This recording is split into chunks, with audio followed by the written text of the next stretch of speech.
So I spent over $5,000 on Trinidad Carnival.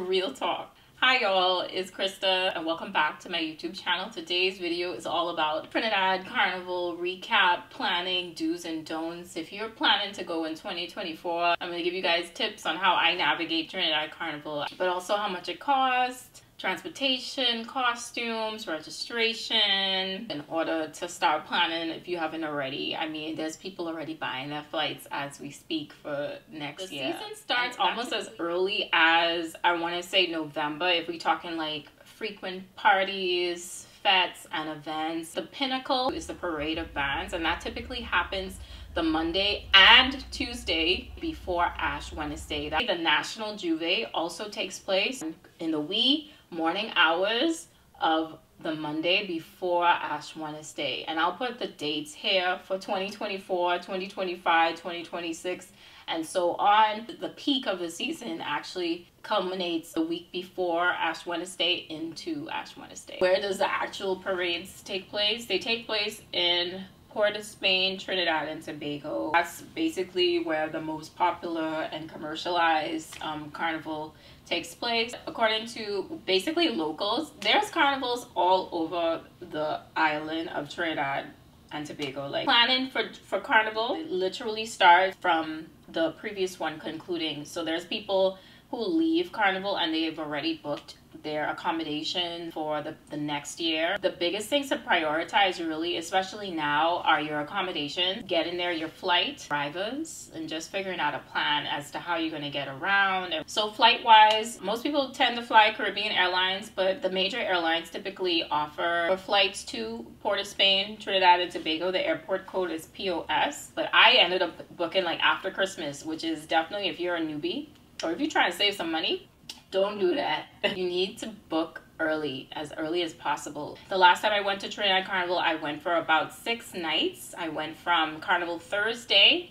all the way to Ash Wednesday. That's kind of like maybe an average amount of time you want to spend in Trinidad. I know people who've been there for weeks, like up to two and a half weeks. Some people are even there from January or back and forth from January to February. Try to go for at least a week, so Wednesday to Wednesday. Some people plan to go to Tobago afterwards and they stay a day or a couple of days. Most people do that on Ash Wednesday. Some people stay a couple of days or they come right back and they leave right after. Where to stay for Trinidad Carnival? I would say try to stay as close to the Queen Savannah Park. That's pretty much the area where a lot of stuff happens, like, or even basically the parade happens. And sometimes even just being like on the parade route, like close to the Socadrome, close to the Hasely Stadium, close to Arapita, Woodbrook, St. James, St. Anne's, Maraval. There's just different areas that you can probably look at for Airbnbs or hotels. If you like convenience, hotels like the Hyatt, Regency, or even Hilton,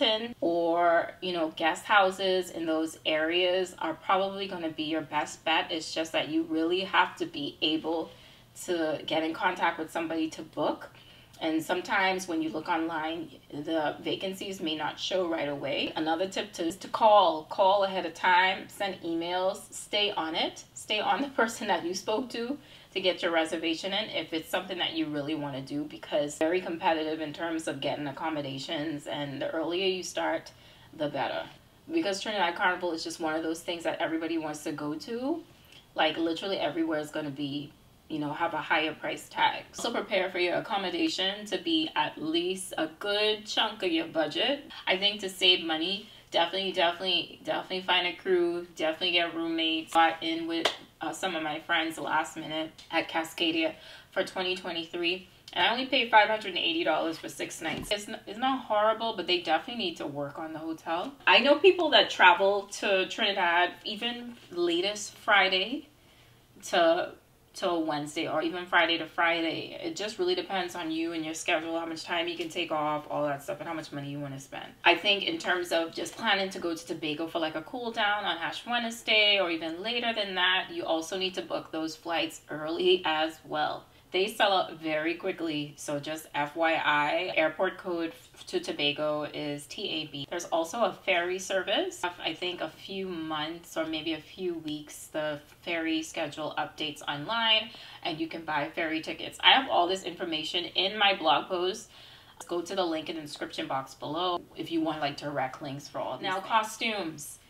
Very, very important. Most people, or at least most people I know that travel from the United States or from the Bahamas, want to play with the bigger bands, quote unquote, play in the tribe family, which consists of a certain number of bands under that tribe umbrella, including Carnival Tribe, Lost Tribe, Rogue, Bliss, Hearts, I believe Pure. They all are under the same umbrella. There's other bands like Paparazzi Carnival, Yuma Vibe, Zucia Mass, K2K Alliance, Bonnie and Caro, Resonate Carnival, Showtime Mass, Petla Mass, We Mass, all sorts of different bands. More particularly, the tribe family caters to like your bikini and beads, mask costumes, and then you have bands that have like the more cultural. Most people I know and all the bands that I played in have been under the tribe family of bands. I played in Lost Tribe, Yuma 2 times, Tribe, Carnival Tribe once, and most recently Bliss Carnival.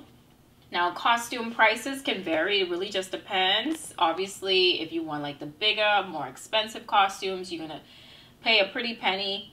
For 2023, I paid $1,700 USD for this carnival costume in Bliss. That price gives you the carnival costume. It gives you 2 days on the road with the band, music, roaming photographers, security, drinks, a rest stop, lunch, all the amenities that come under this all-inclusive road experience. If you're planning to go to Trinidad Carnival, you have to have your deposit money ready. When I say, I think I paid $400, $500 USD to register in Bliss for 2023. I think it really just depends on the type of costume you want, like what level you want. Do you want backline? Do you want bodywear only? Do you want like a full frontline costume with the feathers or add-ons, etc., etc.? It really just depends. Know that you have to have that down payment or deposit ready around summertime or a little bit before summertime, just so you can actually secure your place in the band. So what these particular bands tend to do is they give priority to the masqueraders who played the previous year. Then they open it up to the public. Sometimes though, committee registration is very popular with these particular fun bands. Sometimes you can get into them pretty easy. Like for instance, Lost Tribe makes the process extremely easy, and sometimes it could take a lot.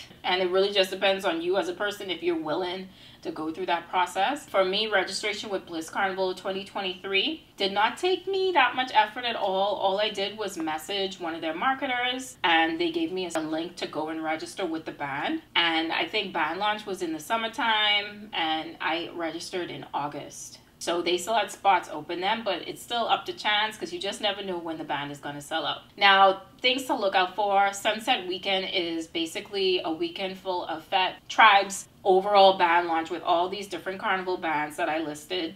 And then you can see the costumes via live stream on YouTube or on their various channels, Facebook. All the bands do carnival band launches. My experience with registration across the board, I think the easiest experience that I've had in terms of getting into a carnival band has probably been with Yuma Vibe, Lost Tribe, and Bliss. I think my hardest time was getting into Tribe. I've had really, really good experiences in all of the bands. I think my favorite experience probably would have been with Yuma, but then also Tribe, because Tribe is really hype. Yuma is a hype band. They play really good music. They have like the more popular DJs, etc., etc. But I think one of my overall experiences that I really, really enjoyed was with Lost Tribe. So if you actually want to immerse yourself in Trinidad and Tobago culture, Lost Tribe is definitely a good one. If you want like the drama, the culture, the history, the emotion, the grandeur, the pageantry, and just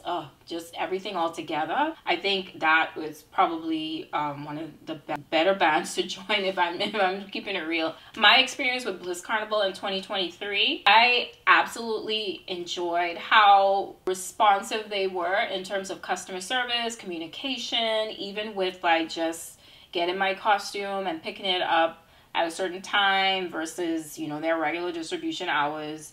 They were able to accommodate me. Getting drinks and food on the road was fine. The rest stop was fine. Bliss just didn't have the vibes that I wanted. I think they cater to a certain type of individual and they're more posh, if you will. But I mean, I did have a good time with them at certain points on Monday and Tuesday. Would I play with them again? Maybe. It just depends on their presentation and, you know, who I'm going with and all that jazz. And so after you register for your costume, you pay the deposit, and then you have the schedule to make payments over time up until Carnival arrives. The next thing you need to plan for is getting parties and event tickets. There's a certain amount of parties that are called unicorn fetes that are very high in demand. They are definitely high in cost, or they're just you have to jump through a lot of hoops to get these tickets, or you have to know somebody who knows someone and stuff like that. I don't particularly subscribe to that process and notion. If I can get a ticket easily and I know someone, I will get it. If I don't, then it's not total heartbreak for me, like, you know. And sometimes the stress outweighs the experience, in my opinion, but that's just me. But if you're going for the first time, there are certain fetes that you should probably do. I absolutely want to recommend Soca Brainwash, just because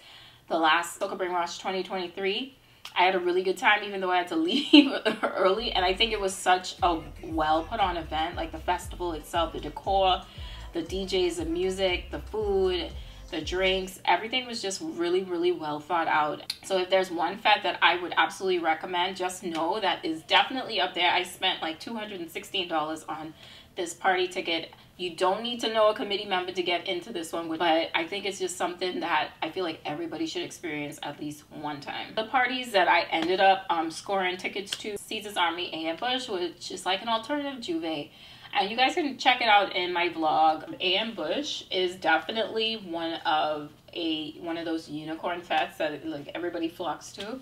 And it's an alternative Juve. Think about paint powder. You wake up and you head to like this undisclosed location like at 2 a.m., 3 a.m. in the morning. I often treat it as my alternative Juve experience if I don't want to do Juve on Carnival Monday. And that was around like 180 USD. So a lot of the times these fetes are going to be over $100, $125, depending on what it includes. Both Soca Brainwash and Ambush are all-inclusive parties. Another event that I went to was Soca Street Festival. This was probably one of my favorite events behind Soca Brainwash, and I think it actually cost me less than $90. It was a cool fete.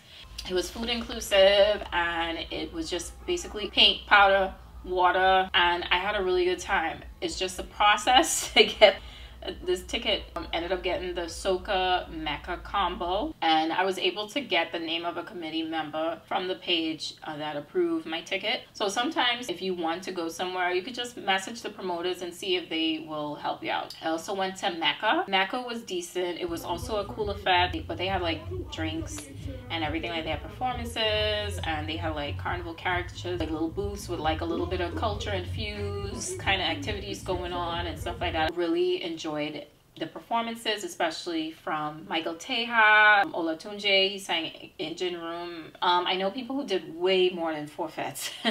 Altogether, those 4 parties cost me over $500. So just giving y'all an example of what you're dealing with in terms of like, you know, paying for event tickets.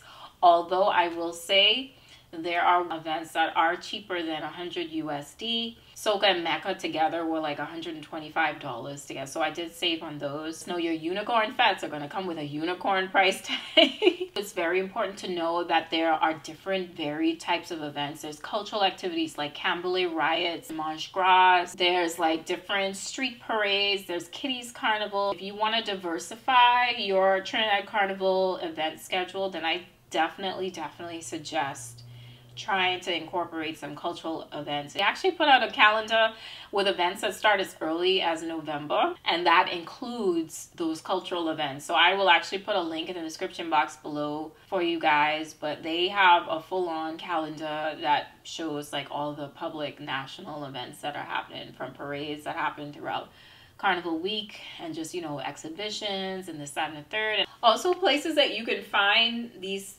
tickets are like places like Global Carnivalist. She has a Fete list every year religiously for Trinidad Carnival. Island tickets is probably your best go-to source to just look at, you know, the Trinidad Carnival calendar, and it'll show you like events that they have. Often with that website is where you need committee approval. But some promoters do put their tickets on other websites like Eventbrite. Some other recommended events that people were raving about, and then others that I've been to Mental, Phuket. I've also been to Scorch Pandemonium, Ives with Boise. I know people that went to Sunrise and had issues, but I also know people that went to Sunrise and had a good time. Silent Morning Cruise, there's something for everybody. So getting around. Now, securing a driver, I would like to say to try to get this done as early as possible, because all the good drivers tend to go up and then you end up like me, getting scammed because I decided to wing it. So do not wing it. I don't care how many times you've been to Trinidad Carnival, definitely secure a driver beforehand. Make sure you get those prices beforehand. You try to get a package beforehand. These guys is doing for more, I won't lie. Another way to get around is obviously you can rent a car, but some people don't want to drive around Carnival time, which I understand. I would not drive around Carnival time. But what I really like about Trinidad is that they have a lot of options for rideshare apps. I tried to use TT Rideshare app when I got to Trinidad. I downloaded the app and tried to register while I was in Trinidad, but that was not the best idea. When I came back to the States, it absolutely worked. So I think it might be a VPN thing, but make sure you download apps like TT Rideshare, Alrighty, Travi Rideshare. Make sure you download them when you're in the USA, and make sure they're all set up before you leave for your flight. Because my sister was telling me about how she did a couple of stops and it only costs her maybe like between 20 to 30 US to do multiple stops with one driver. And I was getting charged a lot more than that. Make sure you guys download those apps. I spent like almost close to 400 USD, which I thought wasn't bad because my roommates and some people I knew also paid that much. But then when I realized it could have been a lot cheaper according to the apps, I was like, wow. I think also too, if you are traveling to Trinidad and you want to do the whole SIM card thing, you can. I use T-Mobile. Typically, it's not a whole lot to roam, but I tend to post while I'm there. There's B-Mobile, there's Digicel, there's, you know, different types. I feel like there's also options like Airalo if you want a digital eSIM. Yeah, your phone has to be unlocked, obviously. If you get a Trinidad number, you don't have to worry about registering for all those apps in advance. You can do it on your Trinidad number with no issues. Juve is basically the French word for daybreak, break of day. It starts in the wee morning hours, like I'm talking about like 1 to 2 a.m., 3 a.m., early morning before Carnival Monday parade. It's on the same day. Juve and Carnival Monday, the same day. So just FYI, after Juve, you go bed, get ready for Carnival Monday. But Juve is basically, it literally like shuts down the streets of Port of Spain because there's just so many different Juve bands and they're in the area. They're going around with their trucks, this, that, and the third. You can join a Juve band. I played in Dirty Dozens before. I really wanted to play in Josie's Jamishnist, but I also thought about it and I was like, do I really want to do three Juve like events? I think Juve packages range, depending on which band you go with, was maybe between 75 to 100 USD. I can't really remember. It is a good time. Just expect to get dirty. And you can even go out and just spectate if you want. Carnival Makeup. Typically do your appointments first thing in the morning. When I say first thing in the morning, I mean early. Like talking about like 5:30 a.m., 6:30 a.m., 1, because Caribbean people are always on island time. So even if your appointment is at 5 o'clock, most times it won't start at 5 o'clock unless your MUA is a stickler for time. And then also you have to remember that Monday morning you're probably going to meet the band for a certain time, which like is usually around 10 a.m. and you have to navigate all that traffic, so you have to give yourself time to get your makeup done, time to get back, or even just bring your clothes with you to the makeup appointment if you just want to go straight out on the road. Just plan for it. I've done both. I think the best way to go about it literally is to bring your stuff with you if your makeup appointment is a little too close to the start time, because you want to be able to find your band, your friends. Tuesday, same thing. Carnival Tuesday starts at 7 a.m. with most bands. At least with Bliss, it started at 7 a.m. So you want to make sure your makeup appointment is at least early Like, I think I had a 6:30 makeup appointment. And I think I left at maybe around 8. You don't want to miss crossing the stage, which is basically the pinnacle of playing mass in Trinidad and Tobago, even with the fun bands. So my makeup for those 2 days actually cost me $300 USD, which is a little pricey, I won't lie. I don't think I've ever paid that much for Carnival Makeup. You can do your own makeup. Obviously, you have time. YouTube University, or you know, there's makeup artists that charge a little bit less. I don't necessarily need to get my makeup done, but just think about it. You're gonna be in the hot sun all day, unless you bring like a pair of shades and stuff like that, or you're really good with applying your own makeup, then you should be straight. But if you don't know anything and you really want that look, then I suggest making a makeup appointment. I went with Jack Beauty's. Next thing, Carnival Monday, what you wear. When I first started playing mass, the bands actually used to give you a little piece of shorts or like a tube top or something to wear on Carnival Monday. I think my first few years of mass saw that option evolve. And I think even before that, people used to wear their costumes both days, or at least the full costume on one day and then pieces of the costume the next day. But I noticed that in other islands too, like St. Lucia and St. Kitts, when I first went to St. Lucia, when I first went to St. Kitts, they kind of adopt that same mindset. They are actively being judged on both days, and I think it has something to do with the competing bands and whatnot. But now the whole rave is making sure you have another outfit or another body wear, something for Carnival Monday. I got my Monday wear from Marie Colette, and I loved it. It was so well made. It was like 325 USD, basically almost a costume in certain countries. But it came with a goodie bag, it came with sleeves, the body wear. Too, if you don't want to spend too much money on Monday wear and stuff like that, you're trying to save some coins, I would definitely suggest just getting a swimsuit, maybe DIYing it yourself. My sister also has some DIY Carnival wire bra stuff if you guys are interested in that. Or you can get like a really nice swimsuit. I think Be Fine, they sell like Monday wear-ish type elevated swimsuits, if you will. I think Keva J swimwear is a good option too. Carnival Tuesday is when you wear your full-on costume. When you're getting ready for Carnival, you have to literally give yourself time, because sometimes the costumes can be so complicated. Sometimes they don't come with instructions. I remember one year, I think Tribe had detailed instructions, maybe for certain sections, maybe for the whole band. I ain't quite sure, but I just remember this girl pulled out this whole diagram of how to put this costume on, and I was helping her do it. For me, I think the year I played in Lost Tribe, I was trying so hard to put on this costume. It literally took me an hour to do it, and you would think it wouldn't because it's just bikinis and beads, right? No, it's complex, I'm telling y'all.